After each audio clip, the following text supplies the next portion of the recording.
O professor Giovanni Seabra, né, eu tive o prazer de estudar com ele na graduação.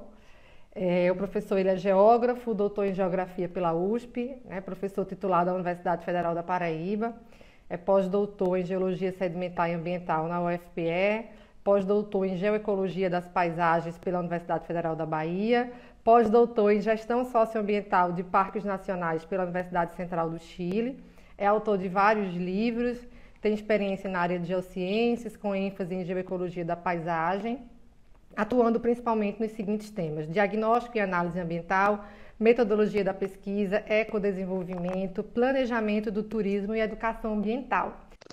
Bom Bom dia, dia! bom dia, Thaís. Bom dia, meus amigos, amigos do Geodestino. Vamos aproveitar essa oportunidade que estamos em casa, né? Todos em Sim, casa. em E casa. vamos conversar um pouco, não é, sobre uma trajetória de vida, né, que já lá se vão 3 décadas. É um pedacinho de Uau! tempo considerável para se falar em 30 minutos. Mas Sim, vamos lá, Thaís. Estou à disposição de todos vamos. vocês e já agradecendo o Obrigada, convite, a professor. Está entrando uma oportunidade. turma boa aqui. O professor Arthur Sá, bom dia. Rubens, bom dia, Rubens. Que bom ter você aqui. Professora Luciana, da UPE Petrolina. Professor, quero, antes de qualquer coisa, agradecer sua participação, você ter aceito o convite.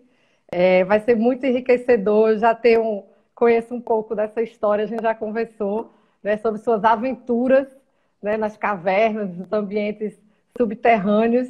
E aí a gente vai conversar um pouquinho. Vai ser um prazer. Muito obrigada por ter aceito, viu? Eu que agradeço. Você que é uma pessoa muito importante na minha vida, na vida acadêmica, né, tudo. Então, assim, a gente já vem conversando sobre geoturismo, sobre geoparque, geoconservação, ao longo dessas lives.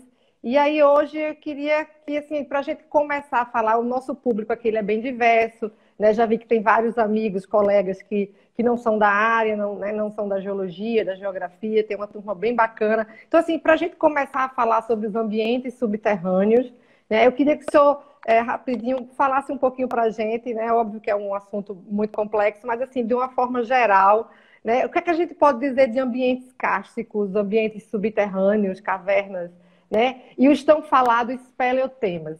São duas perguntinhas, né? Então, vamos começar do princípio, né? Ambientes kársticos, né, nos remete à rocha calcária, né, aos grandes potes calcários.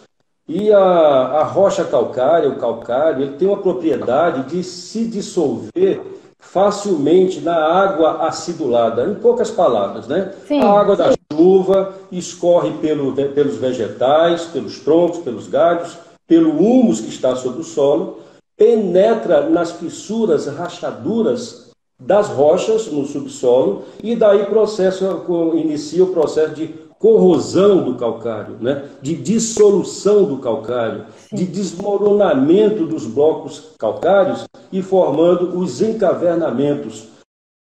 São cárstica,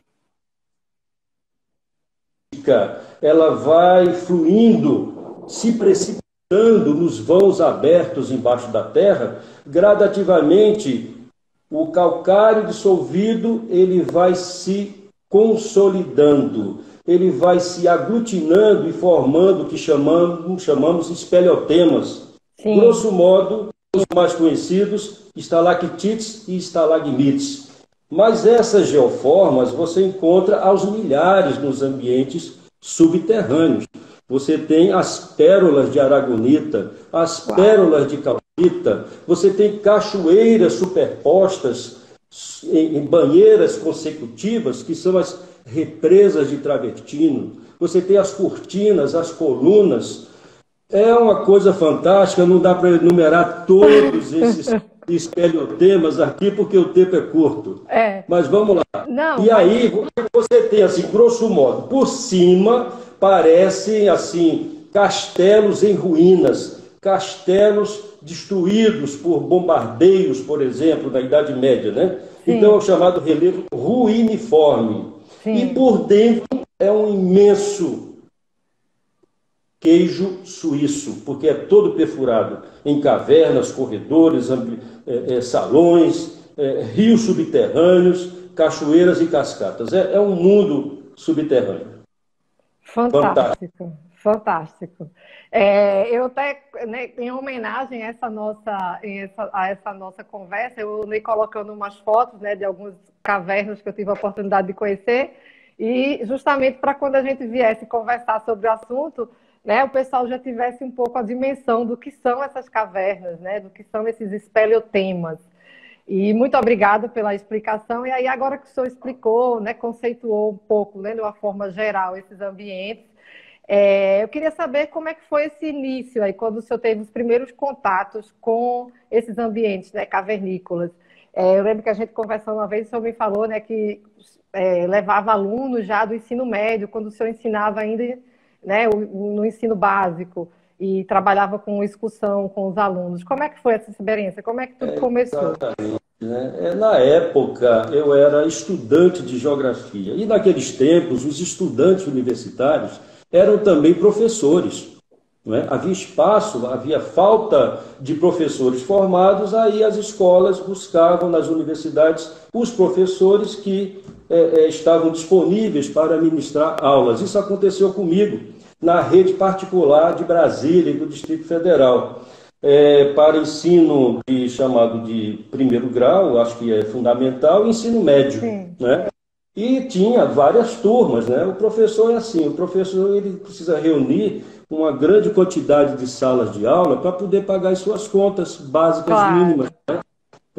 Então era assim, trabalhava em algumas escolas de Brasília e cursos, e duas delas, basicamente, né, fazia aquele trabalho empírico de geografia, porque a geografia é uma ciência empírica, ela é baseada na observação, assim como a geologia. Então, sem campo não existe geografia, não existe geologia. É o nosso laboratório. Sim. E aí conseguia essa grande façanha no ensino médio, na época era segundo grau, conseguir levar os alunos para conhecer os ambientes calcários de superfície, as cavernas formadas em xistos e mecaxistos, porque as cavernas não são somente calcárias, elas podem ser em arenito, podem ser em outras formações rochosas, quartzito, xisto, mecaxisto, etc.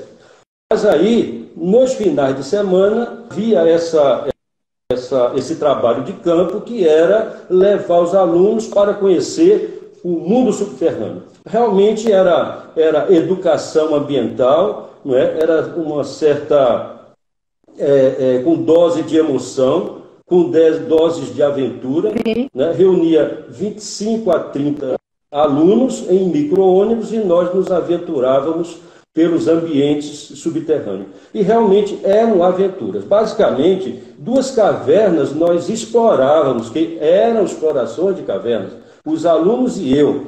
Aí você pergunta, como é que você entrava na caverna com 2 quilômetros, com 3 quilômetros de extensão? Que loucura era essa com 20, 25 adolescentes? Primeiro,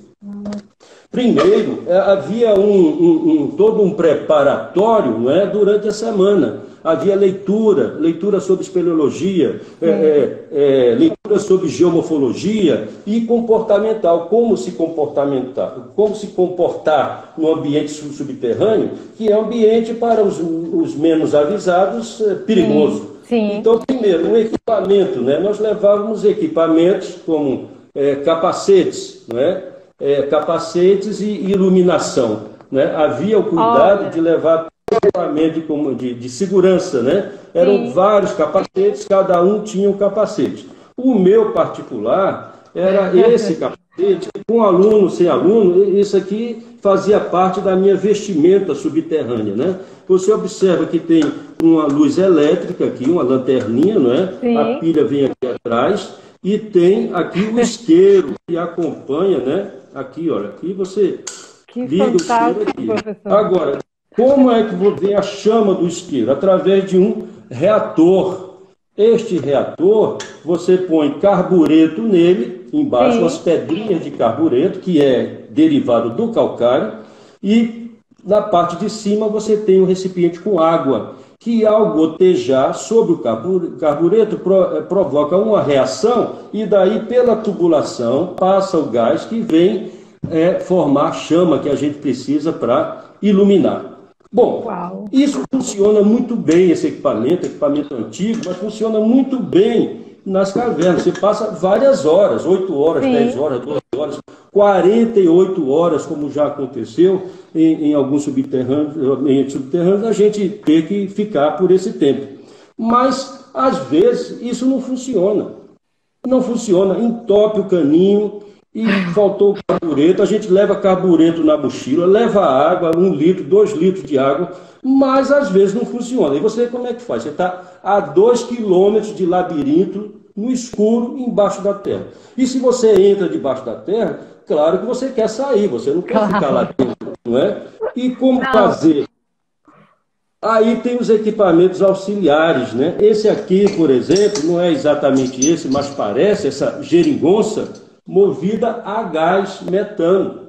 Nós levamos os 2 bujõezinhos desse dentro da mochila e mais esse acoplado que nos dava a iluminação a gás. Mas acontece, às vezes, que esse não funciona, ou apaga, dá aquele apagão debaixo da caverna, né? Sim. Aí o que você faz? Você pega a lanterna, até esqueci de colocar na mesa, mas tem a lanterna também, que você leva a lanterna, a pilha, e pilhas de reserva, né? Sim, tem que ter. E aí vai que tudo isso apaga, Thaís. Você está lá a 2 quilômetros debaixo da terra. Como é que faz? Vela. Leve um maço de vela, leve isqueiro, leve caixas de fósforo, porque aí você sobrevive. E isso que eu estou relatando já aconteceu comigo, com esse que está falando aqui. Apagou esse, apagou aquele outro, sobrou a vela.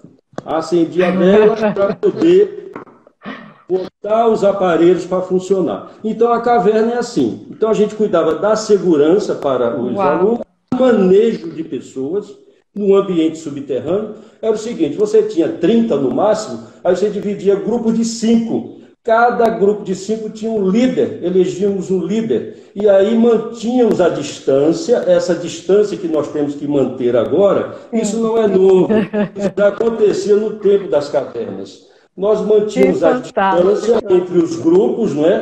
Para poder nos deslocarmos dentro das cavernas sem congestionamentos. E funcionava muito bem. Tem mais. O gosto de aventura e da descoberta era propiciado que eu, como conduzindo o grupo, eu não ficava na chamada linha de frente, eu ficava mais na retaguarda.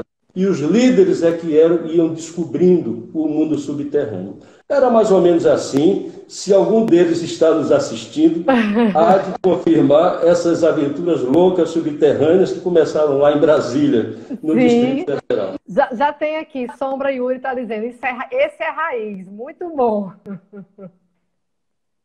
Então. Ah, que legal. Fico imaginando as aulas desse professor. O Rubens está falando. Rubens, olha, imagine, muito boas as aulas dele. Eu tive o prazer de ser aluna dele e eram fantásticas. Então, já que o senhor fez isso, eu queria assim, que o senhor ressaltasse, a gente conversa bastante. Então, aí o senhor já considera que vocês já faziam espeleoturismo ou a gente poderia dizer que que ainda não? Era mais, já pode considerar.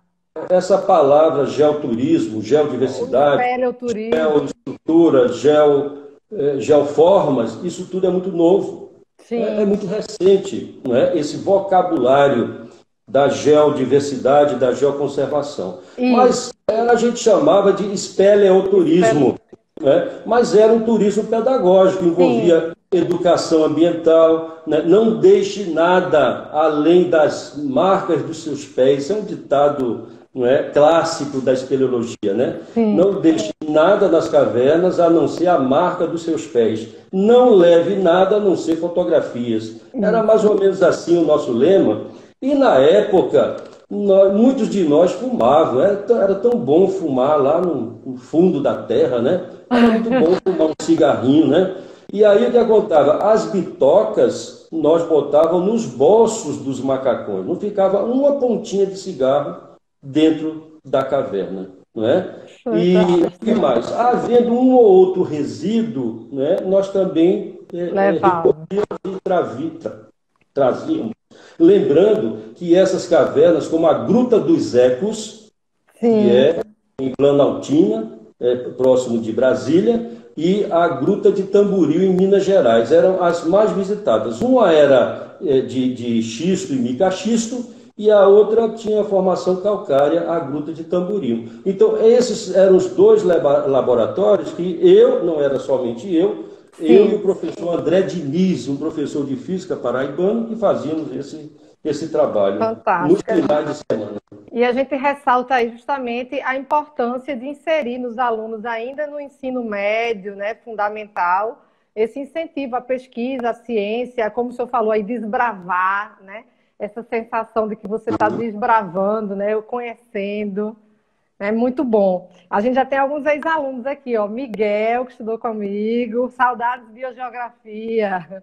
Professor Enaldo, está dizendo que já fez muita Enaldo, viagem nosso com amigo você. Enaldo, nos acompanhou algumas vezes para a Chapada Isso. Diamantina, meu companheirão de trabalho de campo, né, Enaldo? Bem-vindo, Enaldo. Mari Lúcia, live dos meus Marilúcia, queridos. nossa amiga de João Pessoa. Isso. Então, assim, então, depois, né, que o senhor terminou o curso, seu TCC já foi nos ambientes cársticos, é isso? O senhor começou a expandir. É o seguinte, é unir o útil ao agradável. Já que eu ia com os alunos, não é?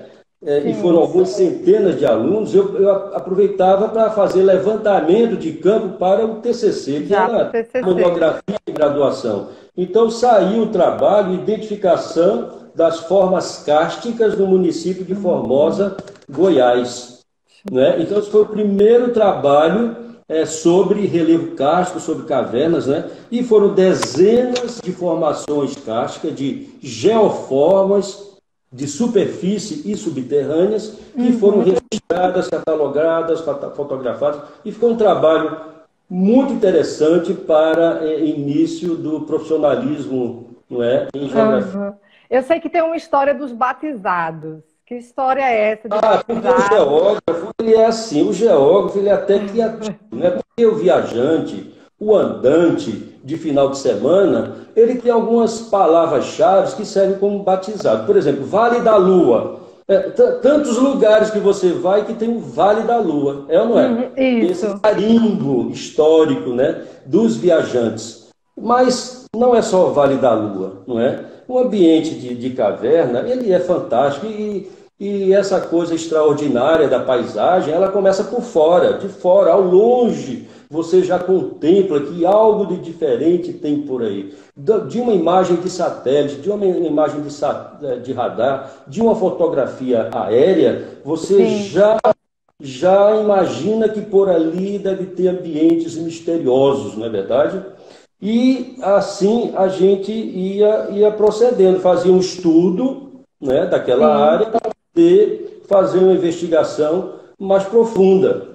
E isso tinha um desdobramento. No meu caso, um desdobramento, eu me encantei por esses ambientes, né? E o desdobramento, ele saltou da graduação para uma pós-graduação em nível de mestrado, Sim. depois para um doutorado, e depois para um pós-doutorado, e aqui nós estamos conversando. É mais ou Sim. menos. E como é que é essa história que o senhor costuma dizer que a sua pesquisa do mestrado ela foi feita em boleia de caminhão e na ponta do facão? Como é que você Antes pode voltando, traduzir essa frase? voltando ao batizado, mais adiante nós vamos falar de alguns lugares que nós batizamos, porque isso é inerente à vida de geógrafo mesmo, né? Mas a bulé de caminhão, a ponta do facão é isso aqui. Esse é o Ave facão. Maria! Esse é o facão. Ave Maria, na verdade, isso aqui tem uma história, né? História para você entrar numa caverna, nem sempre a estrada está aberta. Você precisa abrir a picada com o facão, não é? Para chegar até a boca da caverna. E bulé de caminhão é mais ou menos isso aqui, sendo maior. Aqui. É assim que a gente chegava na Chapada Diamantina. Em Fantástico. bulé de caminhão. Porque hoje a vida está mais fácil. O ecoturista, ele chega de avião, de helicóptero, não é verdade? Ele chega com grife, né? com botinas antiderrapantes, não é verdade? Com mochila da melhor qualidade, não é verdade? Sim. Todos esses adereços, né, que envolvem aqueles desbravadores, né, das florestas, dos bosques e do mundo subterrâneo. Naquele tempo, não. Naquele tempo era desse jeito que eu estou mostrando aqui. Né? Não havia LED, não havia nada disso. E o carro também não tinha. Para chegar de carro lá, precisa ter alguém com carro, que não era eu, e os amigos se propusessem a fazer uma vaquinha para se deslocar de Brasília para a Chapada Diamantina, por exemplo, 1.200 quilômetros. De Recife, onde eu fui morar, para a Chapada Diamantina, outros 1.200 quilômetros. Então, o que sobrava? A carona na bulé de caminhão. E sempre levando o facão na mochila. Essa mochila era daqueles tempos e continua funcionando muito bem.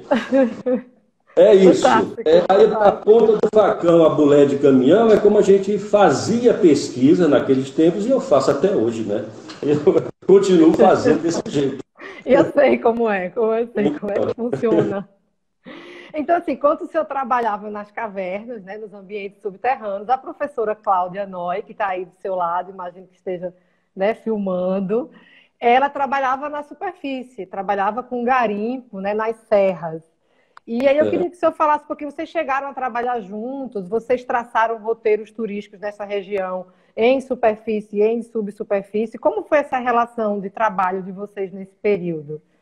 Nesse ambiente mal ou nada iluminado, né? Eu quero dizer a você que apareceu, caiu do céu uma estrela luminescente na palma da minha mão. Então a Cláudia Noy, ela trouxe luz a esse mundo das trevas, né? E aí também cuidava da segurança. Ela trabalha com aviação e me trouxe esta faca multifuncional, né?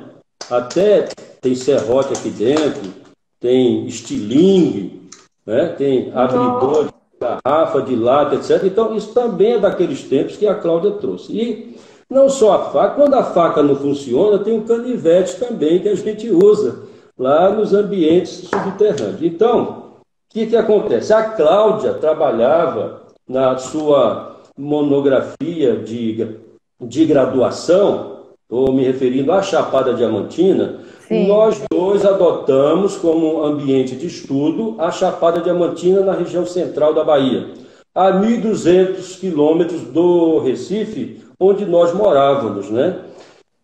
E quando eu conheci a Cláudia, eu apresentei a ela esse projeto e em seguida, logo em seguida, estava com um projeto de mestrado que se chamava Estudo Geomorfológico da Região Kárstica de Andaraí. Uma contribuição à conservação de cavernas. O que é isso? É geoconservação da geodiversidade, não é? Então, eu estou me referindo a 1989. 1989, quando nós intensivamos o trabalho de campo, já a Cláudia e eu. Na verdade, essa dissertação de mestrado, essa pesquisa, começou em 87, na Universidade Federal de Pernambuco. Sim. Universidade Federal de Pernambuco.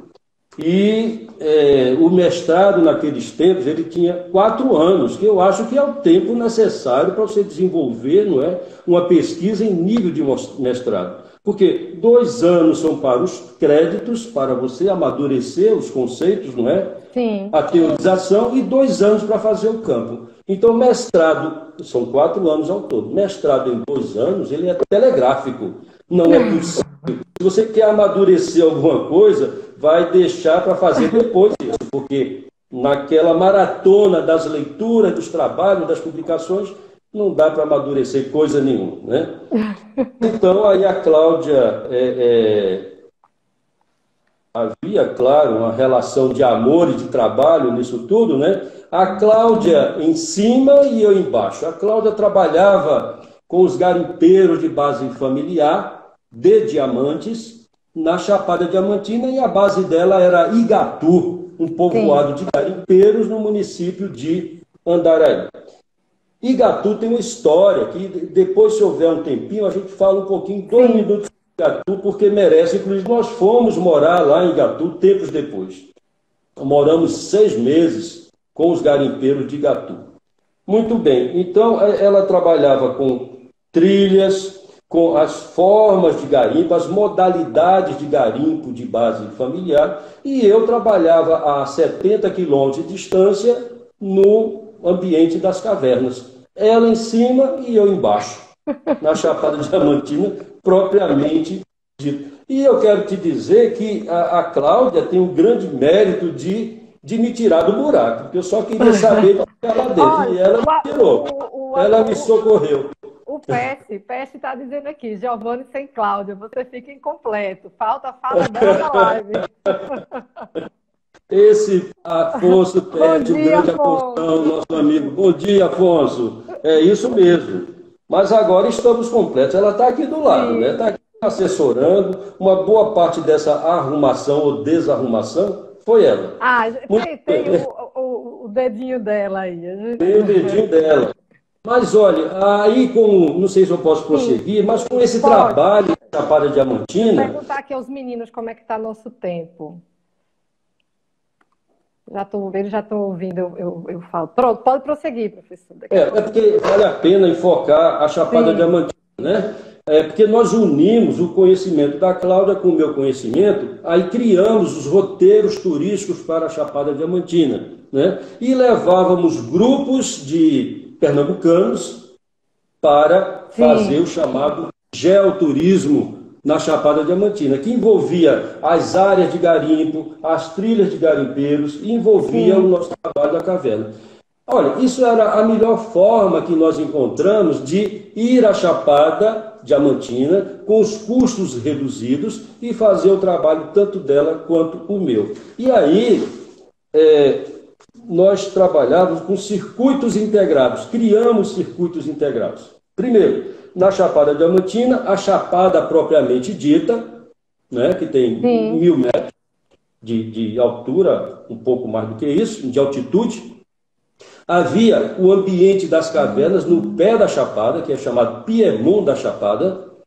Exploramos 17 cavernas. Algumas delas foram batizadas, você falou em batismo, que é a Gruta da Paixão, né? O motivo vocês podem imaginar, né? A Cláudia a 70 quilômetros de distância, mas ninguém é de ferro, né? Havia, assim, esses refúgios subterrâneos para nós nos encontrarmos com a batizada Gruta da Paixão. A professora Vanice Selva está dizendo aqui, atrás de um grande pesquisador tem uma grande pesquisadora. Sem dúvida. A professora Vanice, nossa grande amiga e pesquisadora também da Chapada Diamantina. Isso. Né? Inclusive, tive a oportunidade de encontrar a professora Vanice e a professora Solange saindo de uma das cavernas em Igatu, que era... o próximo à cidade de Igatu, uma cidadezinha, um povoado, havia uma caverna e a Vanice tinha acabado de visitar com os seus alunos. Quando ela estava saindo com os alunos, eu estava entrando com era a Gruta do Berruga. Do Berruga. Professora Luciana Lacerda faz muita excursão para a Chapada, está aqui com a gente também. Luciana, ela está ali. Você tem acompanhado a professora Luciana na Gruta da Pratinha. E por falar nisso, eu vou mostrar à professora Luciana e para você e para vocês como era o nosso marketing. Aqui está o papelzinho amarelo. Eu tenho as páginas amarelas da Veja. Nós temos também na nossa história as páginas amarelas. Aqui é um chamado para a Chapada Diamantina. A figura, esse desenho aqui, é do Cacá Soares, que fez de Brasília, do Chico Seabra, que o Cacá também trabalhou. Chico Seabra desenhou essa figura para a gente. E o texto, eu vou aproveitar e vou ler. Expedição à Chapada Diamantina. São poucas as áreas do Brasil que resistiram à intervenção do homem. Dentre estas se encontram alguns trechos da Amazônia, parte do Pantanal Mato-Grossense e a Chapada Diamantina. A expedição à Chapada Diamantina proporcionará o seu contato com o meio ambiente rústico, de rios com águas turvas. O Pico do Painácio, aqui para aumentar, sem inventar, deixou de ser Morro do Painácio, nós chamamos Pico do Painácio. o Pico do Painácio, a Cachoeira da Fumaça, a Cidade Fantasma de Igatu e o Mundo Subterrâneo das Cavernas. Aí tem aqui, o misto de temor e emoção estará presente na exploração da Gruta do Poço Encantado, lago subterrâneo com 40 metros de profundidade, da Gruta da Paixão, com sua riqueza ornamental de estalactites ao longo de seus 3 quilômetros de extensão, e o nado livre nas trevas da Gruta da Pratinha. Aí tem o telefone de contato, que é o Xerox, lá dos velhos tempos. Mas aí, Cidade Fantasma de Igatu, é o batizado, né? Numa das explorações de reconhecimento na Chapada Diamantina, chegamos à noite em Igatu, que é o povoado de garimpeiros. E lá só havia uma mesa de bilhar com os garimpeiros jogando, o som da cidade era esse, e os gatos miando, né, naquelas casas de pedra sobre pedra, em ruínas, uma paisagem fantasmagórica. Então eu escutava os tacos do bilhar andando e os gatos miando, né, árvores imensas e tal. E aí eu pensei comigo, essa é uma cidade fantasma, Cidade Fantasma de Igatu. Estava feito o marketing turístico de Igatu. Hoje, Igatu é um grande destino turístico da Chapada Diamantina. Assistindo um programa na TV a cabo chamado People and Art, tem lá Cidades Fantasmas do Mundo, e estava lá a Cidade Fantasma de Igatu. Mas aí veio de onde? Desse batizado. Até preparamos os fantasmas de Igatu para receber os turistas, os garimpeiros, tudo isso foi feito. Sério? Muito bem. Só para encurtar a história, porque o tempo não dá, né? Meu Deus. Eu estava falando para o pessoal, é muita história. Muita história. Eu estou vendo que a Elisa está aqui respondendo algumas perguntas. Gente, eu perdi o contato com vocês aqui pelo WhatsApp. Se vocês puderem avisar para a gente por aqui quanto tempo a gente tem de live, eu agradeço. Pelas minhas contas, a gente tem 15 minutos. Ah, ótimo. Ainda dá tempo da gente bater mais um papo. Ah, sim, dá. O senhor destaca muito. O senhor destaca muito, a gente sempre nas nossas conversas, né? Que o senhor foi meu orientador também. Com prazer, né? Fala muito do turismo inclusivo, assim. Até hoje, né? Eu nunca deixo, eu sempre digo, tá aqui o professor Gork, o senhor. Professor Gork, um abraço. E o Arthur Sá. São três pesquisas. Os meus 3 orientadores, né? Sempre. Não deixo não largo vocês nunca. E assim, o senhor fala muito no turismo inclusivo, né? Inclusão da comunidade. Né? O que é que o senhor poderia falar um pouquinho para a gente dessa questão de incluir, da importância, né? Da inclusão, que a comunidade é a base, né? Desse turismo, né? De base local, como o senhor, né, fala, como o senhor tem trabalhos nessa área, turismo de base local. Não vou falar do turismo sertanejo agora, não, deixa a gente falar mais na frente. Acho que na próxima pergunta aqui eu falo do turismo sertanejo. Mas esse turismo inclusivo, né, a importância de se incluir aí a comunidade. Primeiramente, é que isso é em respeito à comunidade que nos aceita e nos inclui.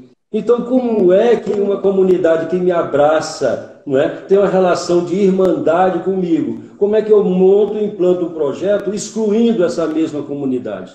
Né? Então, isso é histórico. A minha história de vida é uma história inclusiva, porque eu mesmo é permitido a mim se incluir nos ambientes comunitários. E a recíproca em toda a minha história profissional, não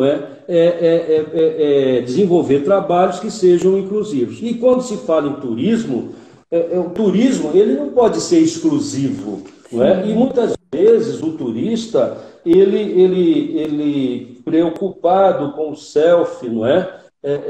Evidenciando as paisagens naturais, os monumentos, ele se esquece daqueles que vivem ali, que estão inseridos naquela paisagem.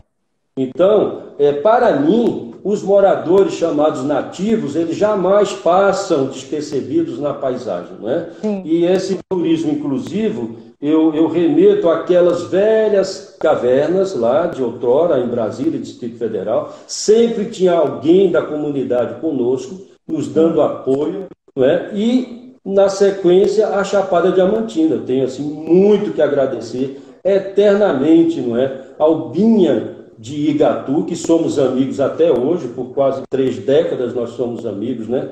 O seu Eduardo, falecido de Igatu, que nós criamos uma relação de amizade verdadeira, né? O seu Mansur também, do Vale do Pati. E aí, assim, por conta desse trabalho todo, eu não sei se você vai falar, mas num desses pós-doutorados, um deles aconteceu na Chapada Diamantina, não é? Com a paisagem, geoecologia da paisagem na Chapada Diamantina, e por esse motivo nós fomos morar, a Cláudia e eu, por 6 meses lá em Igatu, não é? E conhecendo bem de dentro essa realidade social da Chapada Diamantina, aí nós lançamos o livro Chapada Diamantina, o Falso Brilhante. O falso brilhante, por quê? Porque nem tudo que reluz é ouro. Esse livro está disponível na internet, né? Facinho. É só buscar Chapada Diamantina, o falso brilhante. Eu recomendo essa leitura para quem quiser conhecer o outro lado da Chapada Diamantina, que é o que chamamos ecos do turismo. Vou falar, né? Já estava anotadinho. Então, esse turismo inclusivo é assim. Não pode... O Falso Brilhante, ele é um dos mais novos, né? Ele é de 2017, creio. Ele é dos 2017. Mais novos, sim. 2017, da editora Barlavento. Isso. Ele é fácil, ele está disponível aí na rede. Eu baixei ele esses dias. Bem ilustrado, tem os mapas da Chapada Diamantina, os mapas temáticos, né, da geologia. A geologia da Chapada Diamantina, a geomorfologia, está muito bem retratada, além do quadro social. Sim. Então, depois disso, o senhor foi, né, no seu doutorado, o senhor foi orientado pelo professor Jurandir Ross, né, na USP. Sim, grande Jurandir Ross, grande amigo. A sua tese teve como título Do Garimpo aos Ecos do Turismo, né, o Parque Nacional da Chapada Diamantina, de 1998. E foi daí que surgiu, né, o senhor, depois da tese, a sua tese ela se transformou num livro. E dá para falar assim, o objetivo, assim, o principal objetivo desse livro, né? Porque ecos, né, do turismo, que não é ecoturismo, né? Esse livro ele já teve várias assim impressões, na verdade. É um livro que eu tenho a felicidade de contar que em vários cantos do Brasil, recentemente em Roraima, né? Eu soube de alguém tinha comprado, fui apresentado alguém, uma professora que tinha comprado esse livro e eu autografado em Mato Grosso do Sul, em Bonito. Quer dizer, esse livro ele tem pernas, ele anda muito.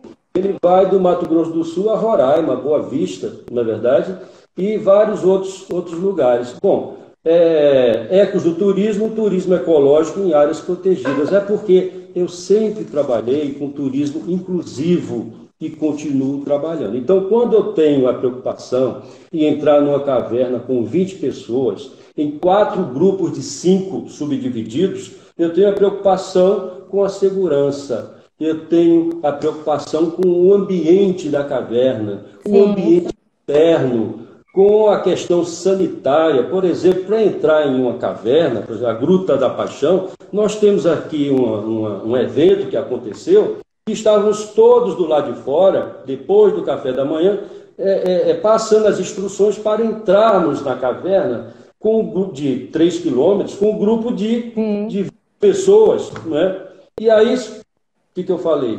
Hora de ir ao banheiro, procurem uma moita. Aí daí um pouquinho olhava, tinha a moita feminina e a moita masculina. Olha, tinha uma moita para cada um, se quisesse, mas não, são os hábitos urbanos, né? Fila da moita masculina, fila da moita feminina.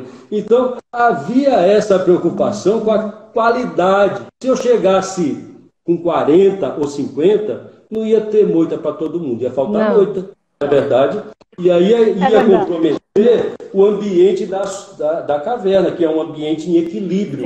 A mesma caverna que você encontra aqui na Chapada Diamantina, você encontra na França. O mesmo ambiente, a mesma biodiversidade, né? Na França. Você encontra na Alemanha, na Suécia, na China, no Alasca. É a mesma caverna, são o mesmo ambiente, o mesmo equilíbrio. Milhões de anos se formando aquele ambiente né, em sua geodiversidade, em sua biodiversidade. Então, nós temos que cuidar. Nós não podemos permitir, como é essa nova lei que está sendo... Esse decreto governamental, federal, na verdade... Ministério de Minas e Energia. Só que para permitir a exploração, não é, industrial ou mineral das cavernas. Acontece que existem rigores nessas explorações de cavernas, né, na exploração mineral dos ambientes cársticos, devido ao seu valor histórico, geológico, a história geológica da vida está ali. A explicação para a nossa vida e para outras formas de vida está no ambiente das cavernas. Então, como é que eu vou destruir um banco genético com essas proporções? Já não basta destruir a Amazônia, já não basta poluir os rios, já não basta poluir os mares. E agora querem nos tomar também as cavernas, né, onde está embutida a história geológica da vida. Não é possível nós permitirmos. Para esse caso, especificamente, nós temos que atuar com tolerância zero. Não podemos permitir. A ciência, a academia, a sociedade civil, o povo em geral, não pode permitir o avanço da destruição da Amazônia, a poluição das nossas águas e agora o ambiente das cavernas. Eu acho que nós devemos dar um basta nisso, não é? Isso é que se chama balbúrdia. Não precisem das universidades. As universidades estão aí para impedir a balbúrdia. Isso, exatamente.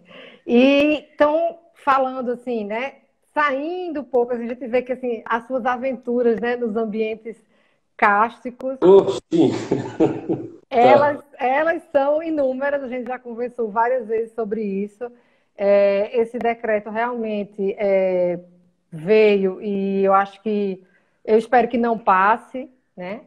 E até porque no que diz, eu não li todo, mas no que diz, você pode, ao destruir uma caverna, você conserva outra. E esses ambientes, eles são únicos, né? Você nunca vai ter uma caverna igual a outra, não é verdade? Começar pela formação rochosa, né? Tem gruta de areia, gruta calcária e pela biodiversidade. Exatamente. Mas, saindo um pouco agora dos ambientes cavernícolas, né? Alguns anos depois, ali já 2004, o senhor começou outras aventuras, né? E aí a gente só tem mais 5 minutinhos para a gente tentar fechar isso aqui e falar ainda um pouquinho da Conferência da Terra. O senhor sai dos ambientes subterrâneos e o senhor foi trabalhar com o professor Gork Mariano, num pós-doutorado, que está aqui com a gente. E aí foi quando vocês começaram a trabalhar num pós-doc que se intitulava Caminho das Pedras.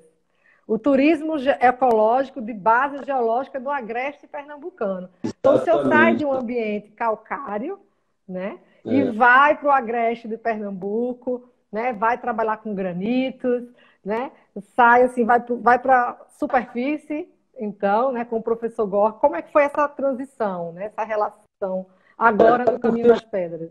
Agreste, vou chamar de agreste, é a boca do sertão, né? É a passagem da zona da mata para o sertão semiárido, no caso do Nordeste, né? E aí, no agreste, já começa, fruto da devastação, o surgimento dessas pedras, rochas, formações rochosas desnudas, muito pelo efeito do desmatamento, porque lá você tem vegetação de Mata Atlântica e vegetação da Caatinga. À medida que você vai destruindo a Mata Atlântica, a Caatinga vai avançando. Essa é a paisagem agrestina de hoje, né? A cobertura vegetal é basicamente de Caatinga, de xerófitas, né? E aí o Gork, surge o Gork na minha vida, né? Sim. E que uma grata surpresa esse nosso trabalho, né, de companheirismo solidário e de descobertas, né? E eu digo que o Gork é a minha base geológica, né? O Gork é a minha base geológica. Geomorfólogo, né? Geomorfólogo, mas a estrutura geológica rochosa veio crescer com o Gork, né? E aí o que acontece? A vegetação hoje mais rareada nos permite ver as pedras furadas, né? A Pedra da Boca, que você trabalhou muito bem lá na Paraíba, com fronteira com o Rio Grande do Norte, né? Trabalhamos, né? Trabalhamos. Trabalhamos, né? Orientei você, muito bem lembrado, muito bem. Trabalho lindo que você fez. Mas as pedras furadas, os lajedos cobertos de matacões, aqueles chamados caos de pedras, não é verdade? As furnas, as pedras lascadas, as pedras furadas. Isso aí, essas formações, elas são os boqueirões que eu queria lembrar, né, onde constroem as represas, né? Os boqueirões, que são os rios que saem cortando o filão rochoso, né, e termina passando por cima com tudo. E aí, essas formações, elas são muito contemplativas, na verdade, como nós temos lá na Paraíba, famoso, internacional, o Lajedo do Pai Mateus. Pai Mateus.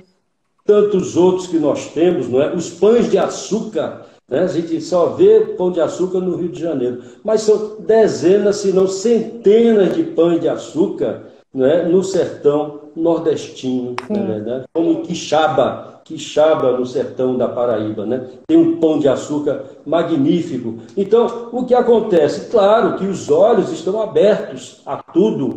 E aí, como a Cláudia me tirou do buraco, das trevas, das cavernas, eu pude deslumbrar, junto com ela, essas formações de superfície, né? E aí veio o trabalho Caminho das Pedras, que nós integramos alguns municípios num roteiro turístico das pedras, né? E com isso nós tivemos trabalhos publicados, né?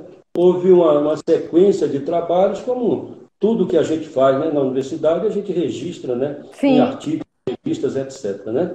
Mas foi um trabalho grandioso e é um trabalho que permanece, está aí, não é? Ele tem um desfrute contínuo, né? O Agreste, o Caminho das Pedras. E daí, não sei se há tempo do turismo sertanejo, aqui o livro Turismo Sertanejo, né? E tantos outros, né? Publicamos Temos 5 minutos só. Em eventos, né?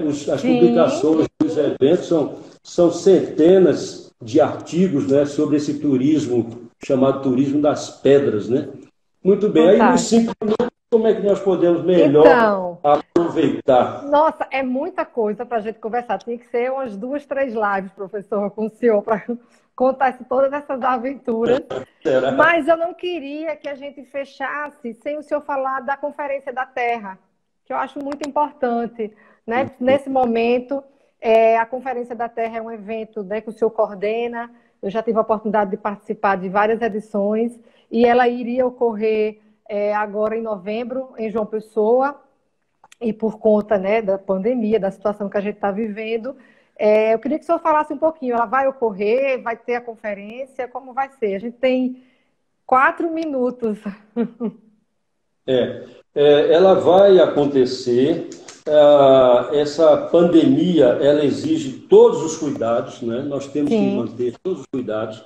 Mas uma coisa que surpreende é o nosso movimento solidário, é a nossa união, é a nossa comunicação. Mesmo em casa, não é? Nós conseguimos transformar esse espaço, né, o mais produtivo possível.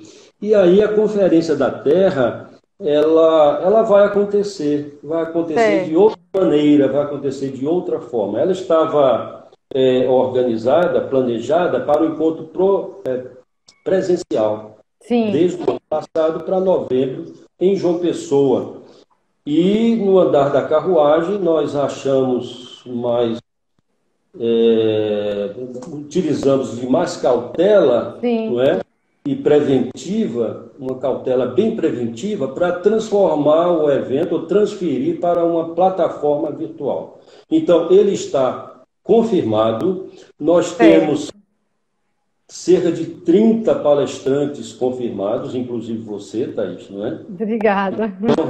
Com a sua presença como palestrante, né? Mas nós temos cerca de 30 confirmados. Nós estamos ajustando a plataforma virtual, não é? A melhor forma da gente conduzir os trabalhos. Nós temos as publicações garantidas, toda a Conferência da Terra. Nós temos as publicações resultantes em livros e-books, né? E o tema que é a saúde ambiental para a vitalidade do planeta. Então, esta pandemia ela foi anunciada. Sim. Ela foi anunciada porque todos nós sabemos que quando existem desajustes ambientais de envergadura, quando existe a quebra da homeostase, a natureza, o planeta Terra, ele se autossocorre, não é? Sim. Ele se autossocorre com as forças do universo. Exatamente, a homeostase do planeta Terra, né? Então, é a volta ao seu equilíbrio. E aí, se for necessário, não é, comprometer uma parcela da humanidade, certamente a Terra vai se encarregar disso. Né? Então, qual é a nossa reação e ação na pandemia? Nós temos que cuidarmos mais do nosso planeta, cuidarmos mais do lugar que nós vivemos, né? Cuidar da saúde do planeta e, portanto, cuidar da nossa saúde. Né? Sermos menos egoístas, não é verdade? Mudar essa estrutura social capitalista, né? Menos ambiciosos, né? Damos mais oportunidades, porque se nós não damos oportunidade de saúde, oportunidade sanitária para as grandes massas populacionais, não é? Essa adversidade que gera doenças e mortalidade chega também na elite, como está chegando agora, não é verdade? Uhum. Se você não cuida do rato, né, que está fora da sua casa, ele termina entrando na sua casa e trazendo doenças, não é, que vão lhe contaminar e a sua família. Então, eu acho que nós devemos rever isso tudo, não é verdade? Cuidar da saúde, nos precaver, usar máscara, vamos ficar o tempo que for possível em casa, maior possível, para que nós tenhamos um maior controle sobre a pandemia, sobre nós mesmos, e vamos em direção ao achatamento dessa curva, para que nós podemos passear de mãos dadas novamente. Vamos sim, vai dar certo. Vai dar Professor, muitíssimo obrigada. Eu estou com medo, porque dizem que se o Instagram fechar a live, a gente não consegue salvá-la. E já tem gente perguntando aqui se vai ficar salva. Ricardo Lavô, pessoal do turismo aqui da Paraíba, está aqui na live com a gente, saudando o grande mestre Seabra. Tem muita gente aqui, o professor Marcelo Moura Fé, tem uma turma boa aqui. Gente, muito obrigada. Tá, eu quero agradecer imenso esse bate-papo com o professor Giovanni, foi fantástico. Né? Geógrafo raiz aí. Como... todos que estão aí participando. Muito obrigada, Cláudia, que eu sei que está aí do lado, está aí por trás das câmeras, minha fada. Obrigadíssima. Olha a carinha dele olhando do lado. Tá do lado. Então, assim, eu vou anunciar rapidinho, gente, a live de terça-feira que vem. A gente vai conversar com o professor Heidel Mort, que é um bacharel em Ciências da Terra, e ele é o apresentador do canal Geologize. Né? Ele tem trabalhado bastante com a área de geocomunicação. Então, a gente vai conversar um pouco sobre os desafios de fazer isso aqui que a gente está fazendo hoje, que não é fácil, a gente não fomos preparados na vida toda para ficar aqui na frente de uma câmera, né, conversando, a gente se dispõe a fazer, deixa a vergonha de lado, o medo, né, as inseguranças e vamos lá. E a gente tenta dar o melhor que a gente pode, é isso que a gente tem feito aqui toda terça-feira, tenho tentado, né, convidar profissionais para a gente bater um papo descontraído, a ideia é essa, né, descontraído, a gente tentar passar aí da melhor forma possível. Então, o Instagram avisa, gente, ele está avisando que eu tenho 1 minuto e 50 para encerrar a live. Não sabia disso. Descobri isso agora, ele está avisando aqui. Todo mundo que está aqui, a Cláudia que está aqui do meu lado, não é verdade? Muito obrigada. Muito obrigado mesmo. Beijo enorme. Obrigada, professor. Obrigada. Até a Conferência da Terra. Beijo. Até lá. Cuidem-se. Tchau. Obrigado. Igualmente para todos.